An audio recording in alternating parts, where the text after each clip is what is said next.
Debt syndication. A loan offered by a group of lenders who work together to provide credit to a large borrowers. Private equity. An alternative investment class and consists of capital that is not listed on a public exchange.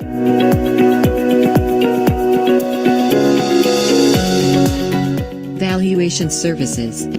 Valuations of business, tangible assets, intellectual property, intangible assets, stock and securities, ESOP and private debt instruments.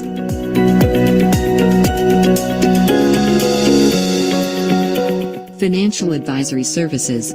Primarily focused on providing advisory services in the areas of corporate finance, capital structuring, transaction advisory and M&A. Credit rating advisory. Our team's experience can bring in immense value by getting the desired rating upgrades or saving them from downgrades by fine-tuning the strategy.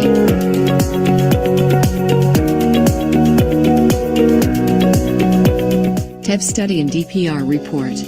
Evaluating the technological feasibility and economic viability of project to finding out the degree of risk involved. Insolvency services. Assess the financial position of the firm, partnership, LLPs and individuals, in several instances and try to save their business. Training. We are a pool of senior banker, academicians and professors specialized in all kinds of soft skill training. We are specialized in solving your all types of financial needs.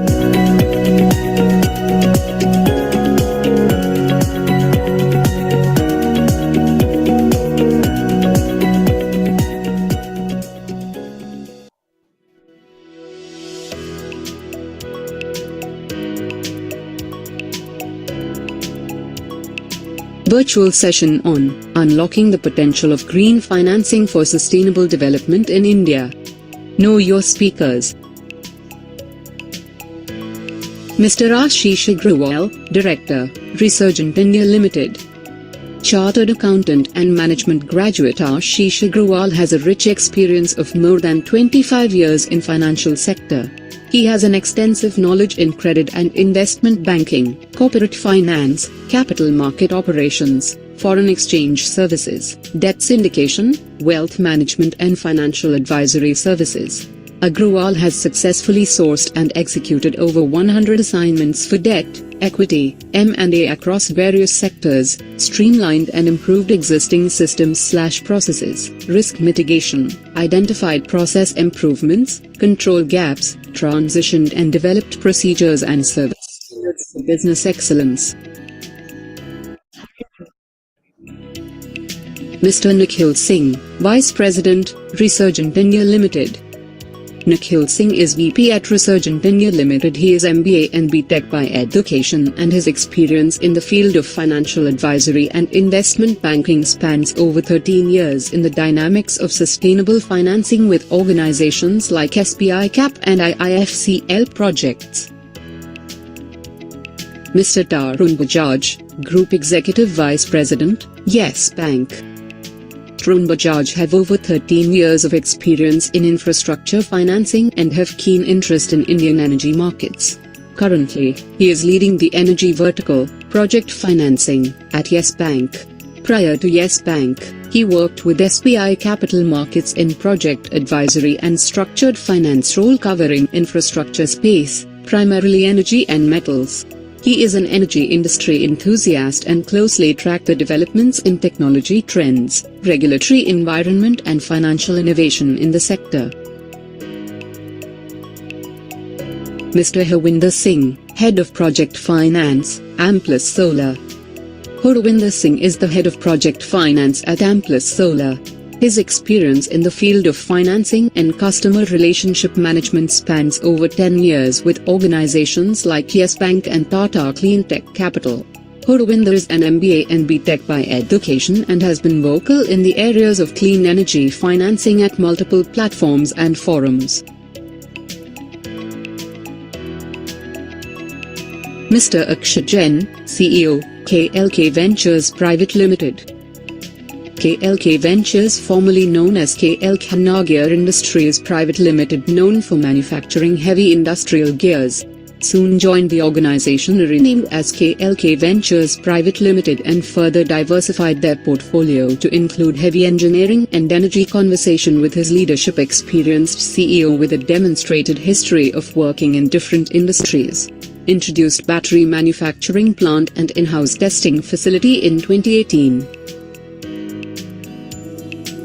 Mr. Varun Chaturvedi, MD and CEO, Voltec EV Charging.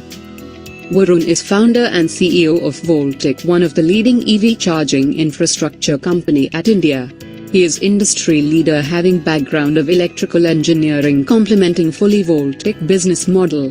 He is leading Voltec fiercely to have one of the leading EV charging player in India and same time expansion to other geographies as well.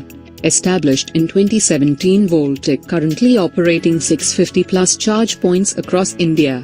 Voltec currently serving majority of EV fleet operators, real estate companies across different.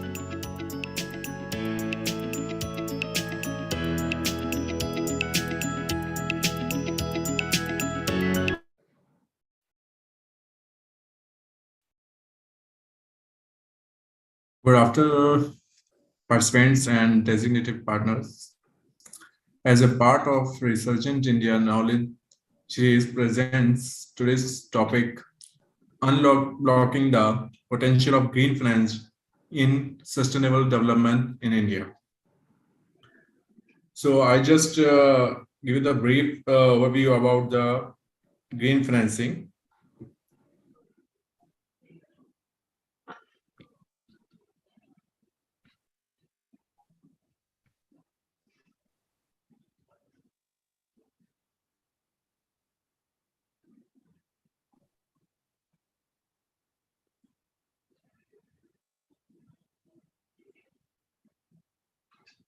Green financing is a broader term. It's a part of a sustainable development goals, which is around total 17 SDGs, which is defined by the United Nations.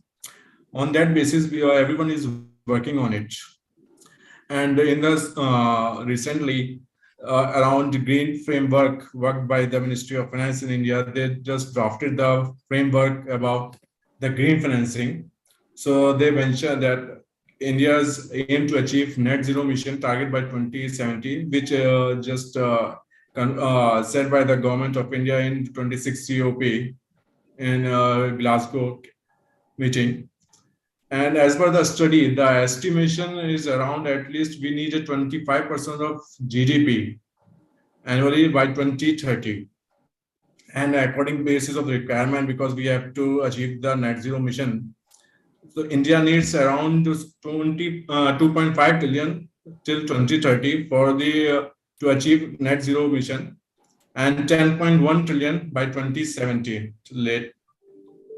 And accordingly, in India, green social sustainability and linked debt bonds accounted over total $20 billion in the Indian debt market, which is estimated on the basis of beginning of this year, 2023. And recently we got the news as government of India issued the sovereign green bonds in January and February 2023 around a total cumulative basis 160 billion rupees. And accordingly, for contributing toward the net zero and with the focusing of the SDG, SEBI also introduced the ESG category of mutual funds. That environment sustainable governance is a part of it. It's a perspective to give a positive impact across the society in all these sectors. And recently, RBI also introduced the guidelines for the banks and NFC to accept the green deposit to reduce the carbon footprint over the planet. So on the out of 17 SDGs, there are total 8 SDGs which are focusing as defined by the Ministry of Finance. SDG number 6, there is clean water and sanitation. SDG 7, affordable and clean energy. SDG 9, industry innovation, infrastructure like energy efficiency, the product which reduce the carbon footprint and increase the efficiency as well as effectiveness with the low power consumption. 11 sustainable cities and communities. On that basis, which we are going like in electricity, we see that the normal routine bulbs are replacing by the LEDs to conserve the energy, to reduce the greenhouse gas emission, to product like kind of use to reduce the carbon footprint. And the 12th, responsible consumption and production. And 13th, climate action. 14th, the life below water, and as well as is about sustainable management of living natural resources over the land, and as well as biodiversity conservation. Total, they categorize the project, green project, around into 9 with the mixing of these SDG goals. Green climate financing generally as a perspective on the basis of a study, they covered the SDG 6 to 13 here. If we cover the include 14 and 15, we include it, then it become categorized as a green project category for the fulfillment of all the SDG goals toward the net zero mission. At the global level, we can see that the GSS loan and bond issuance total around over $338 billion in Q1 of this year, 2023. And this is a very significant growth over it in the year over year. And the first time since 2017, sustainability bonds has surpassed the linked loan, which is a second contributor toward that green financing project. Generally, we see on that basis, on the estimate and the study, till the funding, 85% is around at the domestic level, and international funding part around 15 to 16%. And the instrument generally is majority is played by the debt, is 50% over, and the rest is equity, followed by then government expenditure, which is like subsidies, schemes, and grant of 10, and other product remaining of that,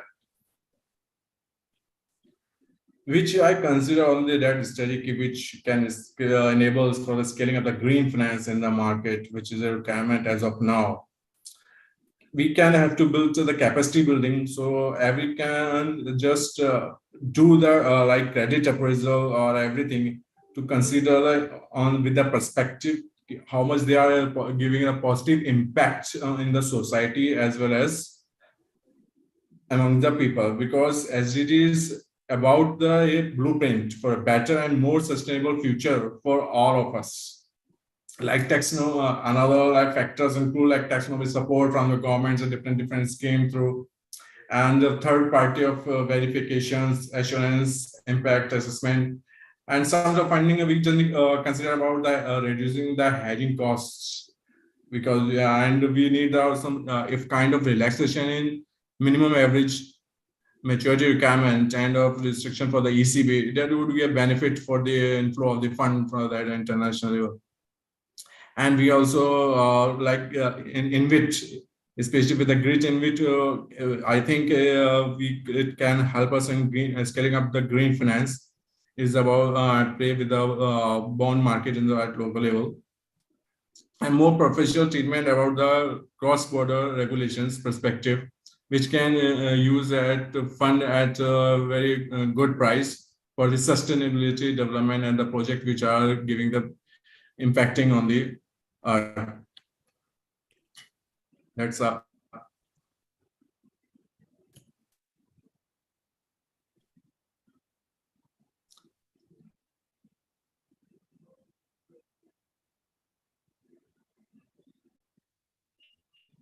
yes.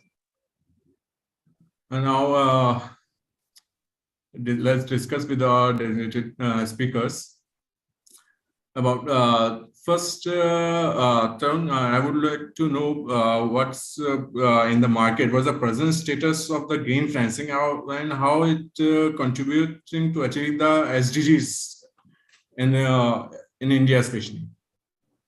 Sure. Thanks, Nikhil. Thanks for organizing this event. Thanks to you and Resurgent India and my other participants as well as the speakers. So if you look at green financing is essentially nothing but the financial flows from various public and private sector funds, right? towards the sustainable development activities.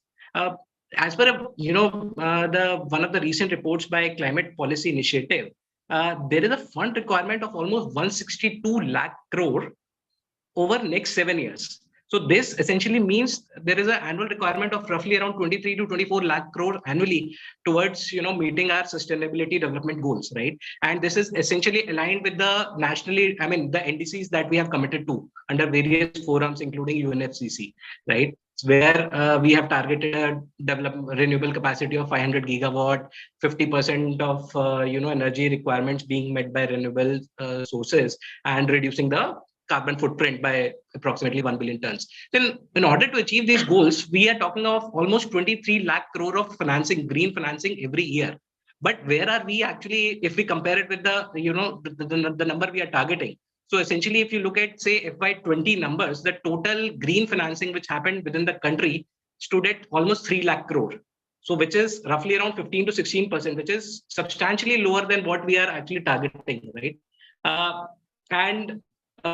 Where actually have these funds gone into? I mean, essentially, if you look at the various categories where this 3 lakh crore would have gone into, so essentially, primarily the money has gone to renewable sector, that being the lead runner in securing the green financing, balanced by clean transportation, and of course the energy efficiency, right?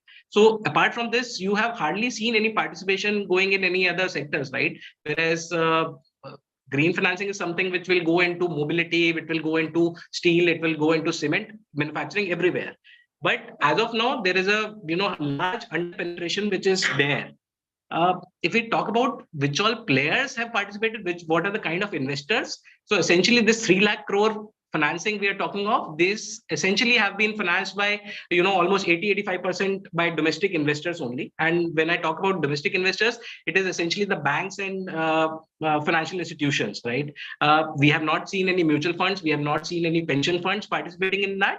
So this is one of the major concerns. We have a very limited participation in terms of green financing, and essentially it is the term loans typically, or some kind of a loan structured loan instruments which are getting issued. So we need to fundamentally also look at what are the reasons why there has been low penetration. I mean, we have not seen any major green bond participation. I mean, the bond markets, essentially, if you look at Indian corporate bond market, that itself is quite shallow. And on top of that, if we look at green bond per se issuance, that you would also see, there is a very, very limited appetite from the investor base also. Okay, and there could be multiple reasons for that in terms of the kind of rating expectations which these kind of investors come in. So they are typically, looking for instruments which are kind of AA and above rated, right? But essentially, the issuers which we see would be typically A plus kind of a rated instruments, or even if they are AA rated, there will be very few such kind of issuances. We are not seeing any credit guarantee schemes which are, quite critical for mobilizing these kind of advances, especially in the bond market. If you look at the foreign markets, there, such kind of instruments are there where some kind of a partial credit enhancement schemes are there, and the rating gets upgraded, and then there is a larger interest in terms of volumes in participation for these kind of funds. Essentially, other than the rating part, I don't know, I mean, whether the investors have been really able to appreciate the underlying project risk or not. Even if you look at the green bonds which got recently issued by Government of India, the kind of premium which was there, it was just 5 to 6 basis point, lower than the T-bill, right? So there is not, ideally the kind of enthusiasm which should have been there for subscribing to these kind of green bonds, especially, while everybody has their own commitments in terms of all these funds, as well as various investors having these kind of commitments, towards sustainability goals, having aligned, having included them as part of their strategy. You still see a very, very low kind of a participation, especially in Indian markets I'm talking of, 15% against, whatever we are targeting. So somewhere we are missing the point that either they are not able to able to appreciate the underlying project risk, whatever is there. So that is one. Another issue is typically the kind of tenor the investors which they are looking for. They are not interested for very long term kind of investment, maybe 3 year, 4 year, 5 year kind of kind of bonds they would be interested. But essentially on the other side, if you see the requirement, they would be a little longer, maybe 10 year, 15 year kind of a bond. So there also there is some kind of a gap. In terms of the diversified pool of investors that we typically are looking for, we are not seeing any participation. As I told, there are hardly any pension funds, mutual funds which have been participating in our bond markets. So that is another one of the major deterrents why the markets have not flourished, and it is essentially the public sector banks, private sector banks, and maybe to certain extent financial institutions which have funded these green financing till date. Right, but the requirement is much more. I mean, it has to come from all these funds, InvITs, and lot many more sources, right?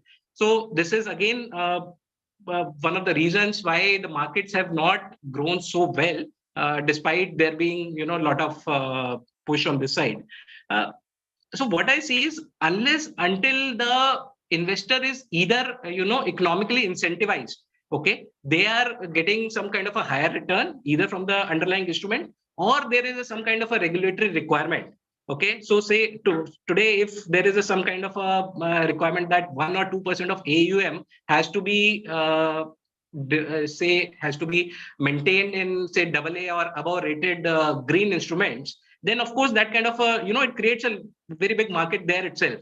Right. So if we see the development of renewables, how it happened. So earlier it was essentially, if you look at the pre-bid era, where the growth of renewable sector happened essentially because of preferential tariffs. Right. That's how the renewable sector has grown. So similarly, some kind of intervention, I believe, is strongly required, especially in finance markets, for tapping various kind of sources of funds which are specifically targeted towards renewable energy. Otherwise, I think we would be we are, as on date also, we are substantially lacking on that part, and this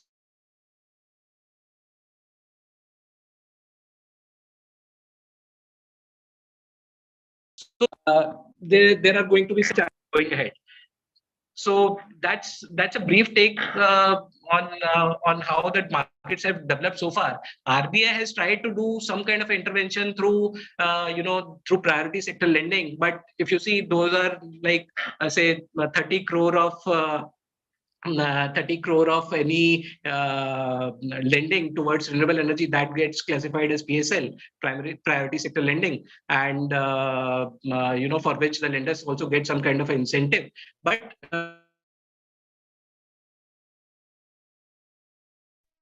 these PSL requirements, right?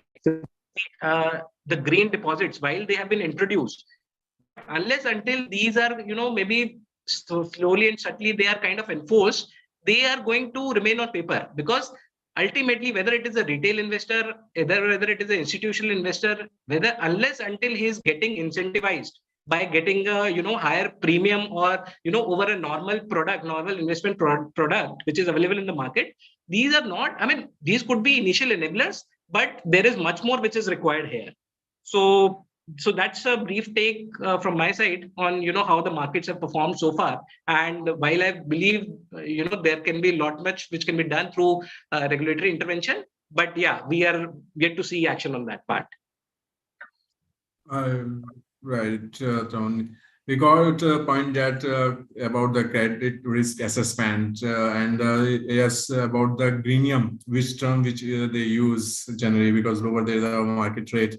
So definitely some people is not get the very attractive investor into that. So definitely I think the government will make it something, contribute toward that, to introduce and implement at the ground level work to get it done. Right, and definitely RBI is considering in the priority sector lending. Definitely, we will see that the things of the integration of all the factors into regulatory implementation at the ground level. Definitely, it will take some time, but hope it will get it done soon in the recent coming. Yes. Yeah. Okay. Thank you, Tan. Thanks. Yeah. Ravindraji, next, I want your insight about the what is generally considered a critical barriers, which is must be overcome which are just hindrance to widespread adoption of green bonds as a compelling and viable alternative to traditional corporate bonds. So I need your some view over it. Yeah. Thanks, Nikhil. Thank you, entire Surgeon team, and thanks to my co-panelists for. Tarun has rightly discussed few critical challenges, and he has talked about various reasons why somehow the green bonds have not got popularity. So I not repeat those, and I'll just try to highlight some points from the perspective of a developer. So the capital, so as of you have seen that we have around of the total lending to the green, or you can say sustainability sector, only 3 to 4% is to the capital market, also the green bonds, what you call. So the penetration is very low, and we all agree and concur there. And as you say in your opening presentation and remarks that we are looking for a somewhere of 10 trillion, the capital requirement to achieve our net zero emission target. This is as per the CEW estimates, and well and truly on point. So if you see, we actually are looking for a capital requirement which is roughly 12 to 15 times the current asset book of SBI. So this is the magnitude of the funding we require for achieving net zero target by 2030. So the question is, are we able to tap the ESG funding which is available globally, or we are still not on track? So there could be, so one point when Tarun raised that the credit rating which the investor, which are typically active in the bond markets or the capital markets, is not in sync with the credit rating of our projects. So now the question is that the credit rating agencies are typically the same agencies which are rating us, the renewable projects, as well as they are rating the large corporates. So while they are okay to issue good ratings to a sovereign bond, which the Government of India or a NTPC or a IRDA or some financial institution like PFC. So they are given a AAA rating. That's why they are the buyers of the bond available in the market, and the bonds are getting subscribed. So, and some developers has tried to improve their credit rating either by some structures where they compromise on some leverages. Okay, they pooled operating portfolio of projects. So there are means and methods to improve credit rating. But my only concern is that still the risk perceived for these projects is still higher, which it should be. So one reason could be the way these rating agencies or the lenders or the investors are looking at renewable energy projects. Are that risky? We have a track record of now more than 10-12 years. We have seen projects. Till then, the non-performance ratio for this sector is least. Although we are always under the umbrella of power sector, where lenders have won their hands, they have seen NPAs. But renewable energy projects are performing decently well, and they have paid their lenders on time. So the risk matrices, the risk assessment criteria of the rating agencies and the investor need some changes. So then only probably you will able to put these projects at a equivalent risk that of a corporate bond. So there's some awareness, some work need to be done at the rating agency or at the investor level. Other probably problem is that we have only seen renewable energy projects chasing capital markets, but now the time has changed. So the net zero is only, you cannot achieve net zero by simply by putting more and more renewable assets, because ultimately this is destabilizing the grid. So you have to work on the demand side also, like electric mobility or energy efficiency. As these sectors will come into picture, and you will see more capital requirement, more capital flow to these sectors and these companies today, maybe they're startups, they are smaller companies, smaller technology companies, but they would be, they are like the mid corporates of the future. So then you will see probably more traction towards the capital market, because typically renewable energy assets are looking for a funding of 15-20 years, and capital markets are not that mature or that deep. They're still the funding, the tenor which is available is typically 3 to 5 years or to 10 years. Investors are not keen to put their money to block for a renewable energy backed bond and block their money for 10 or 15 years. They are still looking for a quick 3-year, 5-year turnaround. So there is definitely, as someone pointed out, that we need to incentivize investors in some way. Maybe you remember there used to be when the infrastructure bonds have come up, there was a tax incentive. They were part of ATC. There's some part of money you invest in infrastructure bonds, you get some incentive in your direct tax, income tax deduction. So some such sort of incentives could be provided by government to bring private money into the sector. So they should be thinking, although their efforts are there, SEBI has come with a green mutual fund scheme recently. So and government has also come up. There are steps, but as of now, these are very baby steps towards our larger objective of achieving net zero by 2050. The type of capital we are looking for, we need to invite more and more capital towards green financing, either through green bonds, capital market bond, or maybe some other product that we can talk as we move ahead. So this is my submission, and over to you, Nikhil. I got summarized that only the markets against the requirement, we have only 12 to 15% of total what we achieve, and need more. We focus on, and we have to focus on the startup which are contributing toward that SDG goals, which get also finance, which will contribute to this in carbon footprint reduction there. And it's about also, you mentioned about the credit assessment, so we consider with all the factors, not because it was successful because backed by some government of India, not only just for sake, it is also issued by the private sector, so private companies. So with the assessment, how much they are contributing toward for the SDG goals, and so they become more attractive. So it can be more investors come to invest into that, and it will get the easily financing for their projects and for their upcoming projects. Right? Got it. Thank you.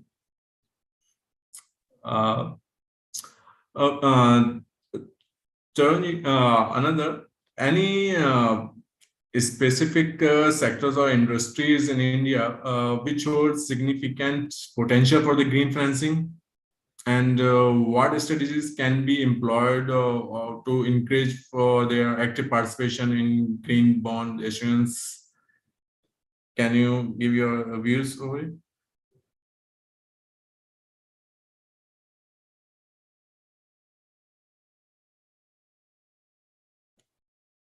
Tarunji?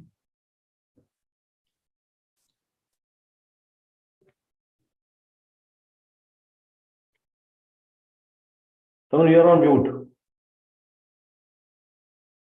Okay. No Okay. problem. Okay. Sure.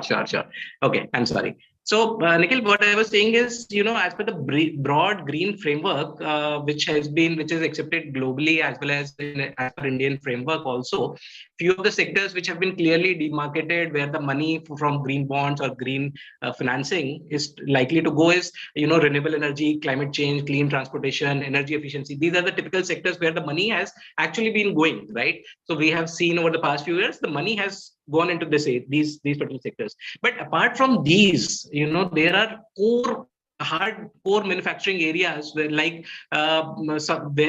apart from RE, EV, electrical efficiency, where the money can go and where there's a huge scope of carbon reduction, right? Ultimately, the goal is to reduce the carbon footprint. So one of the critical sectors is steel, which is a very, very carbon intensive sector, right? This is actually a game changer. Steel industry, if you see, is one of the largest industrial sector, which is which consumes most of the energy, right? It is very, very energy intensive, and that is where, as of now, if you look at how the energy is being produced, it is primarily through thermal or the thermal captive projects, right? So there is a huge scope of not just in terms of energy procurement, how they procure the energy, but in terms of technology like the coal gasification, which can happen, or various technology interventions which can happen, specifically in steel. So that is where we are now talking of, once green hydrogen picks up, we are talking about green steel, right? So where we are able to reduce the carbon emission, carbon footprint for the steel which is getting generated. Similarly, aluminium is another sector which is again very, very electricity intensive, requires a lot of electricity for electrolytic reduction that happens, right? And the usage of aluminium is quite well known, right? Right from construction to now. One way of developing the markets, or to reduce the carbon footprints in these sectors could be, let it be done on a voluntary basis. While as the carbon market grows, the carbon trading market also comes in India, maybe in the next couple of months, right? So one thing is voluntarily they do it. The second thing is, if they are regulatory, there are some kind of targets which are being set to these industries, right? That within, say, one or maybe year wise a target be given to them, that this is how your carbon trajectory should look like. So once these are kind of mandated, that accessibility of the green financing options be improved for SMEs, especially the asset, because mostly the investment is coming on the asset. It's a capex heavy business, both side, on the vehicle and the charging infra side. But if I talk about, say, before 1 year or before COVID time or during the COVID, of course, lots of challenges were there. So quite difficult. People were not sure on the particular industry, their progress and what will be the future. But now on the electric mobility side, there is a quite convincing approach. So there is a drastic change in the approach from the financing, but it's still long way to go, because hardly 2-3% penetration is there. So when it comes to MSME and the startups, because all are very new age companies, they don't have any traditional or proven track record in terms of credit assessment, which is the major roadblock, I believe, that because profitability cannot be proven in just 3-4 years, although you are developing something a very innovative product, because scale is not there, volume is not there, demand is not there. But yeah, of course, future is there. So we have a challenge on that approach. Interest is there, but what I have seen, the evaluation criteria follows the same route. What traditional banking methods are happening during the credit evaluation. So if any startup is coming, especially the coming under green initiatives, like as renewable energy is already 10-year-old or more than that, but EV and related associated other startups or MSMEs, those who are working, they are quite new, and they are, the financial is not that much supporting, where it can be proven quite easily that they will perform very well in the coming time. But looking to the potential of the market, the size, what government is targeting, I think other panelists like Mr. Tarun, Mr. Harvinder told that now electric mobility and others segments are picking up. So and looking to the 2030 vision of government of India, that 35% electrification of the vehicle.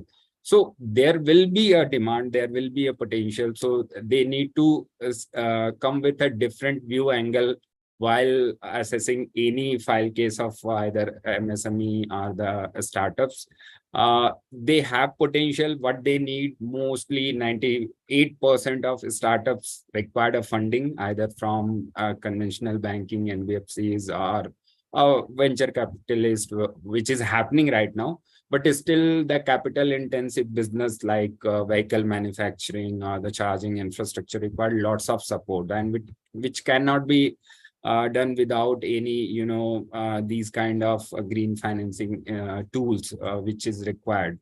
So I believe now market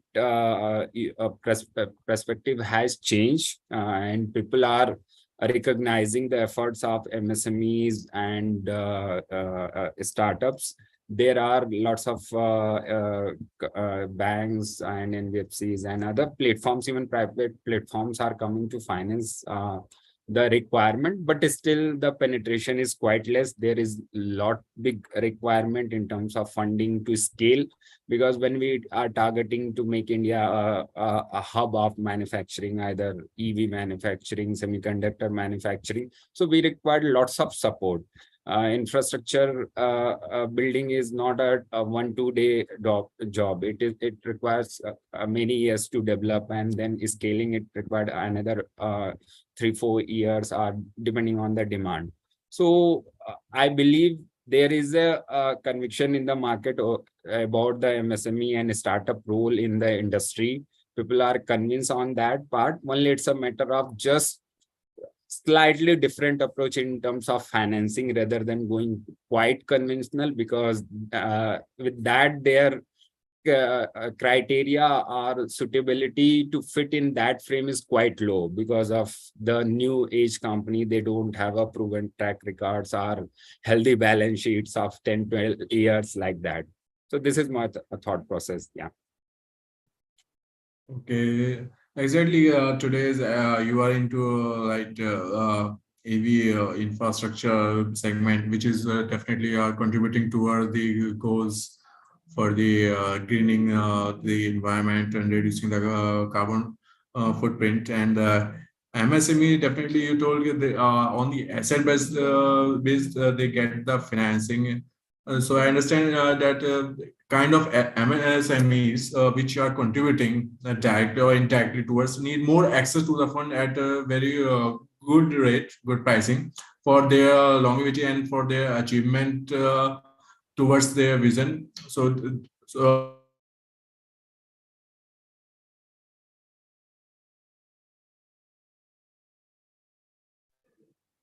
Hello. Hello. Nikhil, I think we lost you for last couple of minutes. Yeah. I thought I was disconnected.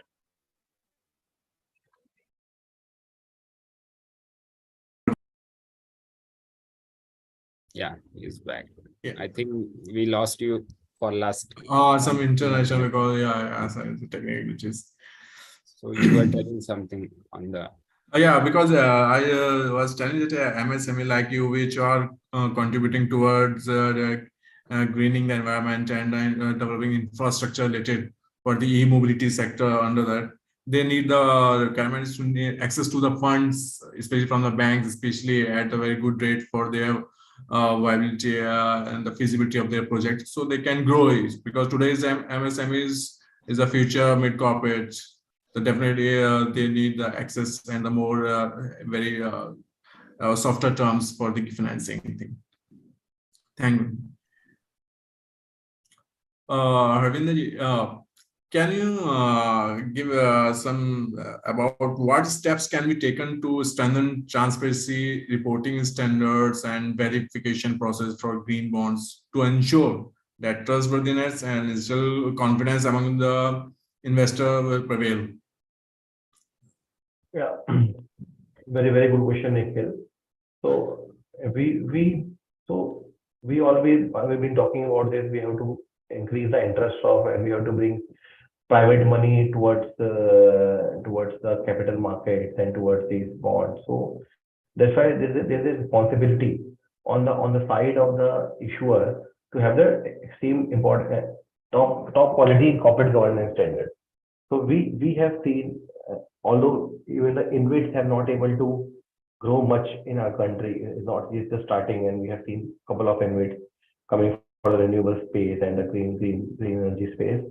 But you see, the InvITs are a very good regulated structure. The you can say the disclosure requirements are at par with the requirements of a listed company. So those, because that's why because that investor able to get the information which is required for their risk assessment, or you can say appraisal. So we need to have that quality of disclosure guidelines. We have to standardize the process of issuance of green bond. So there should be activities. There should be proper guideline mechanism to be set up. And I am strong believer of having listed bonds instead of unlisted private placement type of structure. There should be a listed bonds which is have a strong regulatory framework, clear transparent structure, and where there's a requirement on the issuer to share the information as per the pre-agreed format, as per the pre-agreed timelines. So that is very much essential, because if you want to, because ultimately these mutual funds or these insurance companies, this could be the primary investor to your bonds. Okay, these are the investor you will be targeting. Ultimately, these are basically you can say they are the custodian of the public money. So ultimately, the objective of developing a strong capital market is to bring public or private money to the retail investor money to the green financing, which is comparatively a cheaper cost money. So when you want this money, then you need to, as a developer, a responsibility to have more transparent structure, high degree of corporate governance in place. So I feel there could be the SEBI, and this will also help to improve the rating, which was a concern that the rating was not good, and which lead to lower penetration or no lack of interest from the investor community. So this is a you can say two-pronged approach. On one side, there should be regulations, guidelines, processes, well drafted, well structured, and on side, the developer has to have reached that level of corporate governance, that level of transparency. So the flow of information to the investor, to the subsequent share unit holders is very smooth. So we need a very strong, you can say, regulatory mechanism towards the capital market forward. I got it that you said about the definitely which must be there, like disclosure requirement, especially guideline, which is describing everything. It should be mentioned in that, so that investor always knows and keep updating where the fund is going and what is how they are contributing toward that. And definitely governance issue must be a very critical thing and very important thing for the investors as well, as because the public and the investors, they always think on that basis is a part of it, ESG. So definitely not only governance is, I can say ESG benefits will be cover these things on the basis of the transparency of the and regulations, and keep updating that. Definitely these parameters are very critical thing for all the investors. Thank you, Arvind. Akshay, can you give us how can these digital platforms be leveraged to streamline and optimize the accessibility, efficiency, and both effectiveness of green financing process for the seamless integration for all these stakeholders involved in this green financing thing? Can you give some? Hello to everyone. Tarun ji, जैसे आपने बताया, हरिंदर जी ने बताया, वरुण जी ने बताया, हम सब green financing को लेके we all want to understand and we all have a common starting that हाँ, Modi ji had a target that we will go by 2070 carbon neutral. So if we want to achieve this target, we need support of all the Indians, we need support of masses, what can be better than digital platform to engage everyone under one roof. I'll share a data. In 2021, India submitted its report wherein it said that India was provided in 2014 and 19 $165.25 million versus its investments of $1.374 billion from the domestic sources. That clearly indicates India is working to achieve its target using its domestic resources. Now, if we want to use the domestic resources, we need to achieve contribution from all citizens, contribution everyone. And what I feel, internet will play a very important role to understand the things. I'll give you a small example. So I was with one of my friend and we were discussing about renewable project. He wanted to install some renewable project on his rooftop, industrial rooftop. So I asked him, why not you get a rooftop loan? You get a loan, or why not you go in for this? So he tried, but I think it took him a lot of time to get all the sanctions. While he was planning a vehicle loan and it was financed within 2 days. So if we talk about internet, today we have everything. We have e-verification. Why not we create an app, we create a gateway, which is linked with banking channels, which is linked with various funders. Aadhaar card is the key. Why not link every data with Aadhaar card and facilitate loans, facilitate financing for any individual who wants to do. If everyone will contribute, may it be industry, may it be residential sector, may it be any other person who wants to engage himself in contributing towards making India carbon neutral. So we need to give them a platform. When we talk about a digital platform, like in this case, rating can be managed since Aadhaar card is linked. Tarunji can explain it better, I would say, since they know how the loans are being disbursed, the financing won't be an issue. So if we link everything with digital platform, I think it will encourage masses. It will give a better platform to everyone to come up and invest more. This is what I feel. Okay, you mean it's about the kind of when we have everything data on the software, like why can't we have a paperless work, which not only increase the efficiency, effectiveness, also reduce the carbon footprints, and it will also help us to reach masses, I would say. Masses, definitely, sir. Very good point. Yeah. Thank you, Akshat. Again, Tarun, can you give some information, your opinion that what measures can be taken to standardize green bond framework, including the definitions, and is about impact assessment methodologies to ensure its consistency and comparability across the issuers in the market?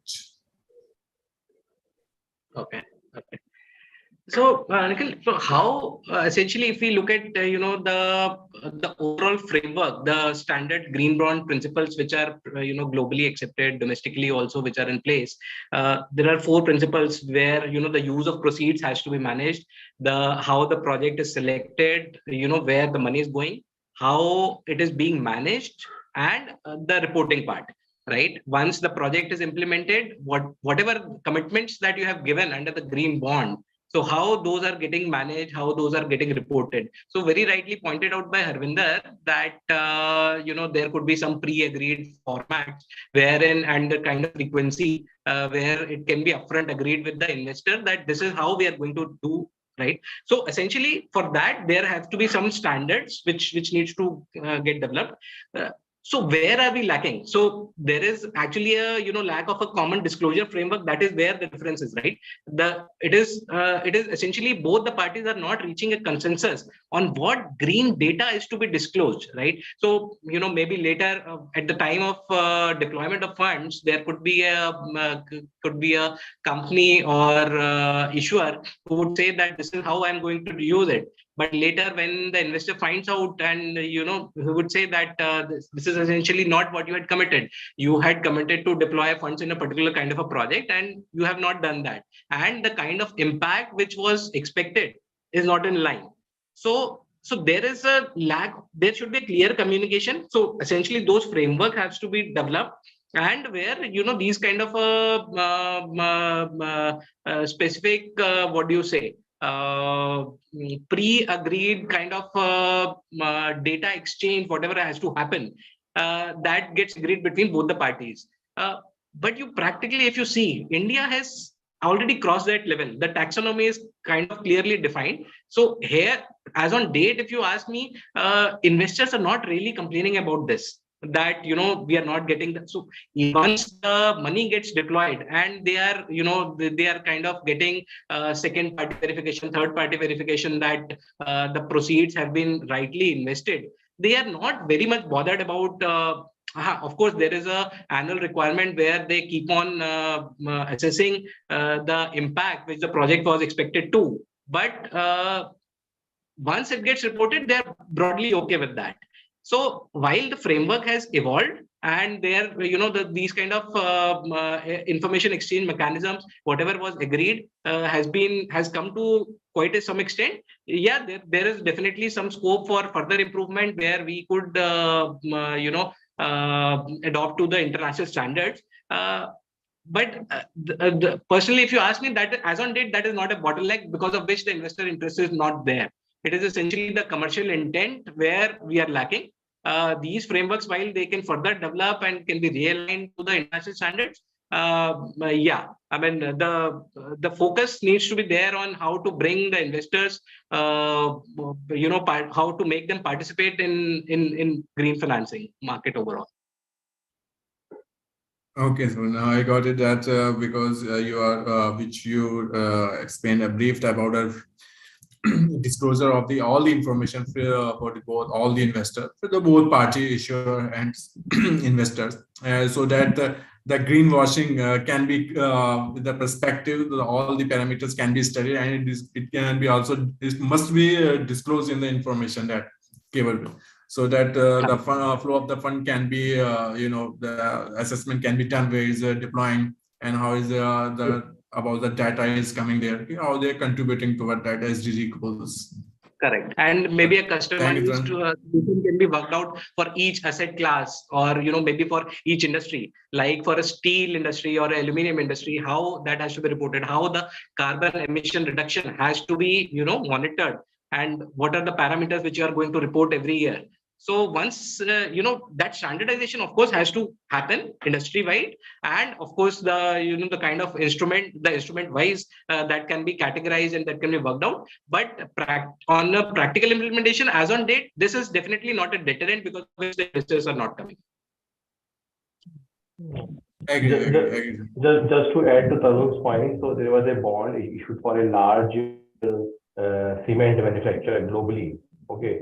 And this has have a guiding remark that in case they are not able to achieve so much of reduction in emission by this year, the pricing will increase by, say, 50 basis points.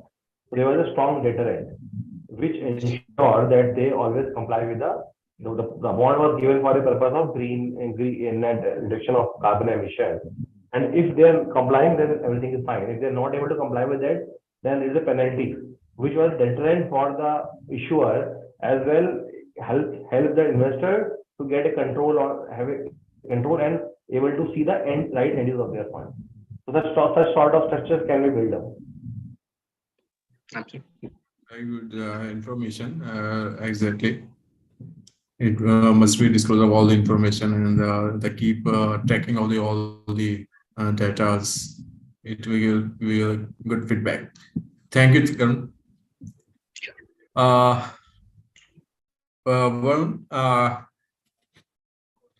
What point of view, what kind of steps can be taken to increase cross-border investment flows for green financing in India?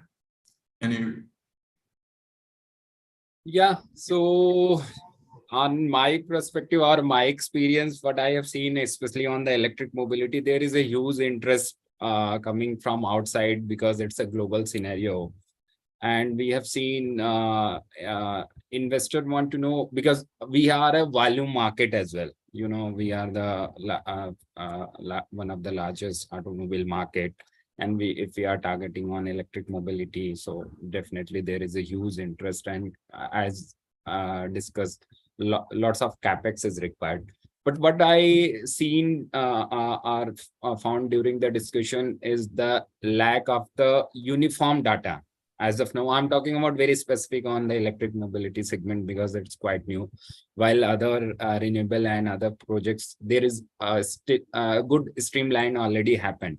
So they found there is not a uniform reports or platforms available where all data can be accessed, and they can come with a very fixed mindset. Okay, we want to do that. So still they come with a mindset of exploring options, means how to do that, whether it is feasible or not. So I believe the first priority should be given on a data access or a platform where they should get all these quite ease. Maybe after that they will do their due diligence and other processes, that is fine. But to give them a comfort, that is the first level, because if we are looking on a large level transition, so especially there are lots of good green funds and things, other initiatives available outside India, and they have interest on India. Their focus is Indian market. It's mix of both sustainability plus scalability, both are available. So I believe that should be facilitated first in terms of giving them a common platform access, maybe from government side or all the stakeholder side, that we need to decide. And then subsequently what could be the growth factor, because we have seen there are multiple reports showing multiple trajectory of growth. Means this could be the market size, the potential will be this, but everybody have a different database. So that is validation sometimes becomes very crucial. So once that is proven, or a government come with a clear-cut set benchmark in terms of those data, then they will find, okay, this is at least, okay, 5-10% variation in those things is fine. But if there is a 50% variation from the whatever is projected, so they find this is not comfortable way to do that. So this is my experience, what I have found. I believe other things on the regulatory side, other panelists already mentioned that what need to be done. But information gap is what I found in some of my discussion is there when the investor is sitting outside and they want to validate the picture, what is happening in India. Yeah. Right. Because of the data is not organized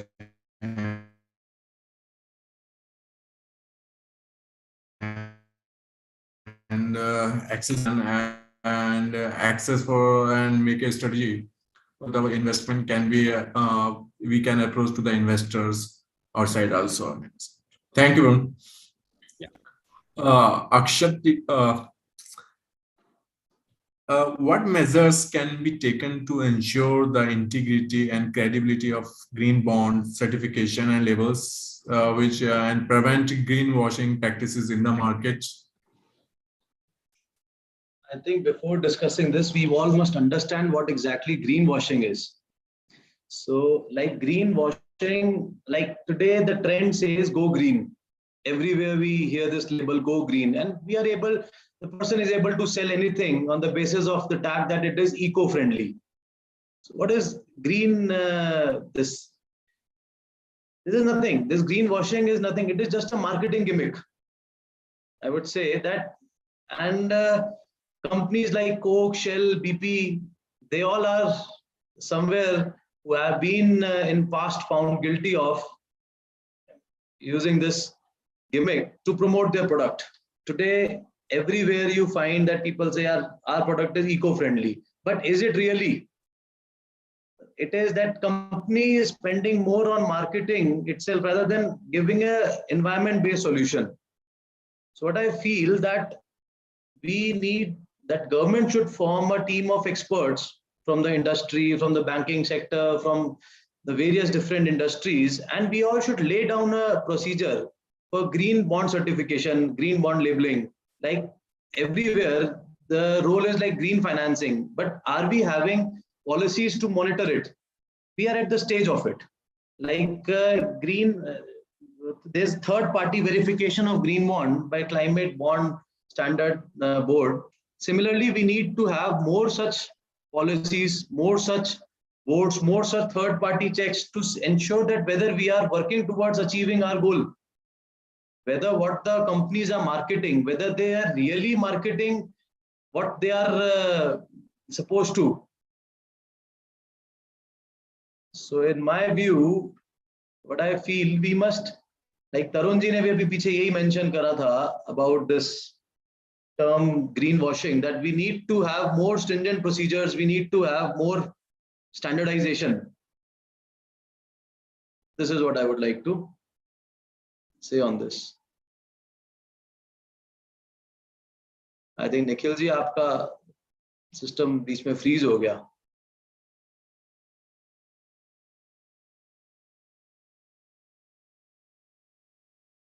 हाँ जी Nikhil ji, welcome back. Internet glitches you. Correct. Sorry, yeah. So that's what we ended with, that we need to lay down some good procedures and standards where we can actually have a certification of the green bond certification hona chahiye, ya fir kahin na kahin jisse we can have the real outlook. Party verifications like can be how much definitely what intensity or real green financing utilized funds है, how is it being utilized, like Correct. rechecking and verified by the third party. Correct. Correct. Thank you actually. Harinder ji,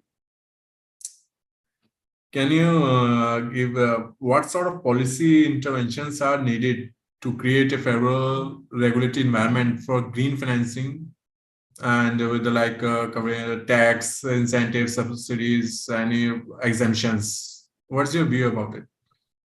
So, Nikhil, I feel this sector is above a subsidy is now. So this sector doesn't require any subsidy. Historically, there was a time when you needed to support a sector when it was in the initial stages. So it was been done by the government. So that part is done. And we have seen the way the capital inflows into India, the FDI inflows. So I don't think there's a requirement of subsidy. What is more required is definitely is to give some push towards financing of green, renewable, and the renewable ancillary sector.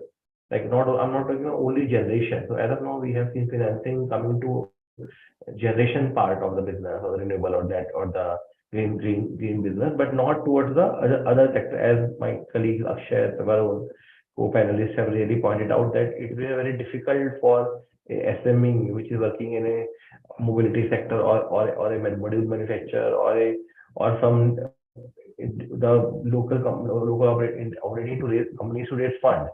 So there should be some. So there was as Tarun talked about initially, there were 30 crore of PSL, which was saying that a PSL limit of 30 crore given. If you have 30 crore of loan of 30 crore or something, you can qualify the PSL. I think that limit needs to increase. Plus, there should be a specific push to the FIs and to the funds to have a capital allocated to towards the green financing, either to the mutual funds, or to the insurance company, to the bank. So we have seen that there is on the discoms, there are RP obligations. So the discoms are pushed to buy renewable energy power, whether it was a cheaper, anyway it is cheaper, but there are obligations. There were such obligations probably you need to put on the financing institution, that they need to have this much part of their book as a green book, which will go to funding of not only renewable projects, but the related activities also, like energy efficiency, module manufacturing, other equipment manufacturing, which is part of the green supply chain, or green logistics. So there should be some sort of regulation, some sort of guidelines which can come into picture, sort of put a pressure on the financing institution to put some part of their capital, some part of their books towards green financing, because the sector requires funds, and it requires funds in all sort of segments, not only in generation, but also in transmission, also in manufacturing, also in electric mobility, also in battery storage, or chemical storage, or now you see a new sector, new segment coming up, and this is a hydrogen business, which will able to which will able to cater to a large energy demand of the you see the power guzzlers of this industry, like refineries or the glass manufacturing or industrial manufacturing. They need hydrogen.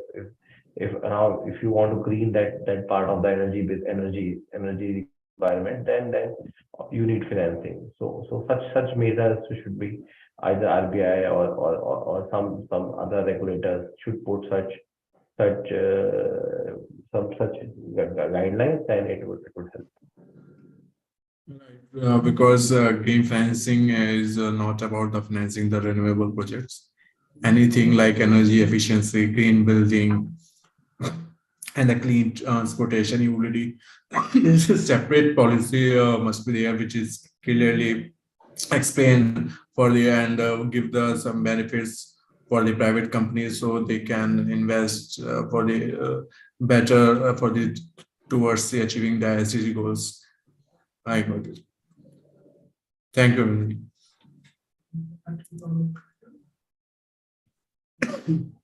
Now there is a questions answer from the participants.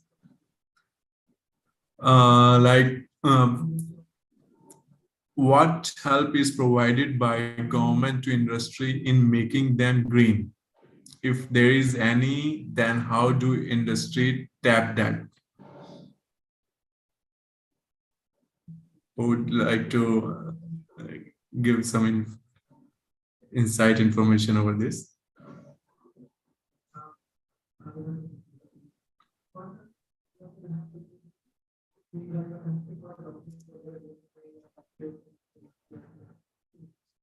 Tarun? Sorry, what is the question? I couldn't follow. Can you come again, Nikhil? What help is provided by government to industry in making them green? If there is any, then how do industry tap that? Okay. So one is so essentially what government can do is they can bring in some kind of a regulatory interventions, right? So which specific industries are we talking about? So if we as this was discussed during this discussion, renewable sector, if you see, so it does not require any further incentives, right? So it is on a standalone basis, it is very much viable on a standalone basis at all. But there are certain interventions which are required in other sectors, say green hydrogen, battery storage, where maybe some kind of a new technology which comes up, like say pump storage hydro projects, right, where some kind of subsidy would be required. So government is very much mindful of that. And other than that, other than the regulatory interventions which the government is would be doing across various sectors, whether it is steel or aluminum manufacturing, right, where on one hand they will be pushing these industries to go green by reducing the carbon footprint. What they can do is essentially enable the overall financing framework or financing environment which can enable these industries to grow, flourish, right? One of the one of the recent interventions which RBI did was to introduce green deposits, right? Now, if you ask me, why would a retail investor or an institutional investor put his money in green deposit, right? Because unless until it is giving me some additional incentive, if I'm getting an 8.5 kind of a return on a normal FD, why should I put my money there?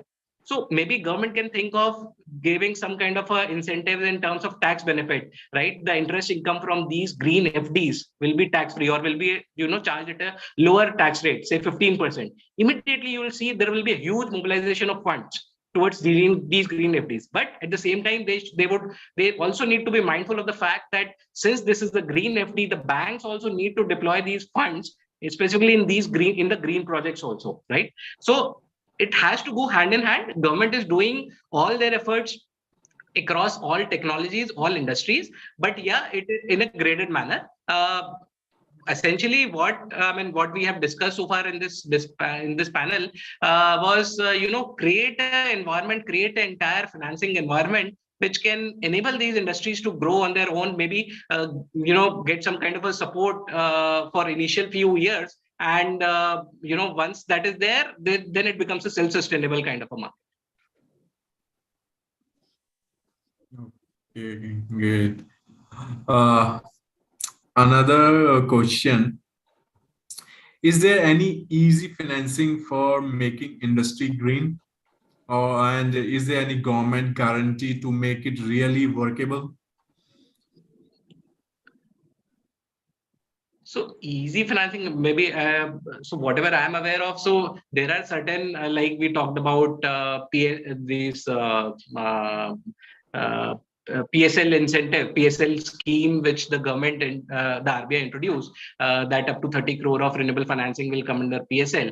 So that the idea was to fund small MSME projects where the financing could be made available to smaller scale. So large utility scale projects anyways are getting commercially financed by various lenders, so that is not an issue.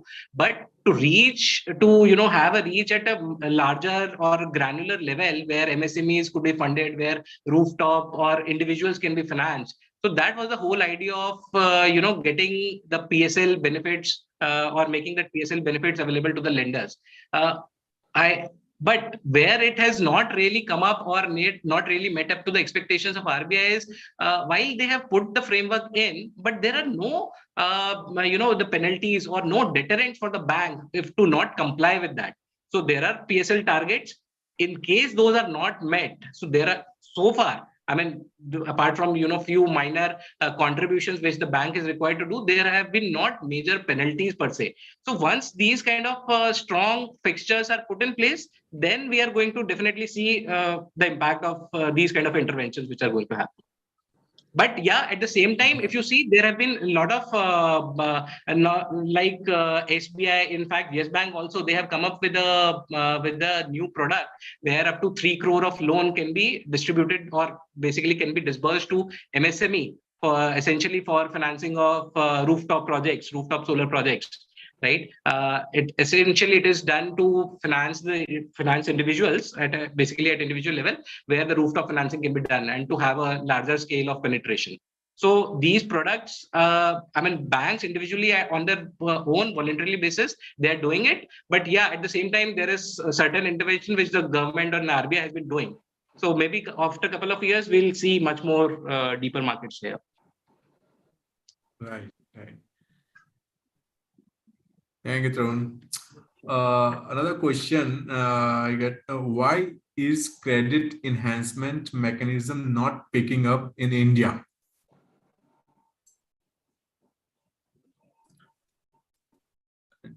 Anybody like to answer, SPN?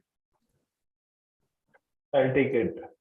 Okay. So I think it's not like that this mechanism has not been tried in India, it's been tried. But I think the cost at which the credit enhancement is coming is actually killing the returns for the developer. So if the cost of your bond plus cost of the capital enhancement is equal to the cost of loan from a financial institution, then the developer will prefer to go for a loan because there is other requirements which are attached to a capital market. Because the capital market is a 3-year, 5-year structure. So these are the two reasons. So the cost is not the primary reason. It's still because the cost this structure is not sustainable as of now. Thank you, Anandji. I think you already won answer. Where can we see the list of green bonds issued till date?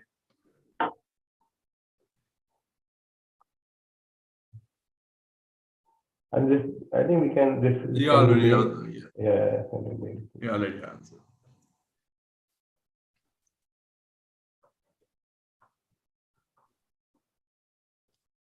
Okay, we got so much information as currently about, as we now concluding this today's webinar, that the green financing is a very broad term, which helping in achieving the SDG goals and reducing the carbon footprint, and to fulfill the not only for betterment but more sustainable for all of lives over this planet. And the green financing is particular mechanism for financing with the debt perspective, with all of which directly, indirectly, in the everything which helping in contributing towards achieving the SDG goals.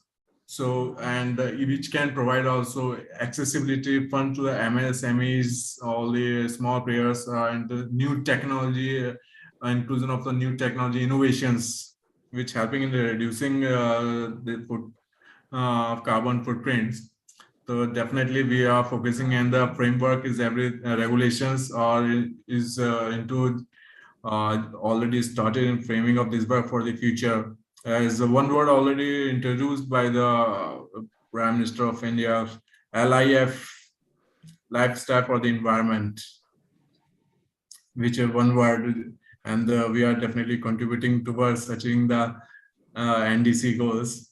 And 2030, we will see the more funds to contributing towards inflow investors coming to India.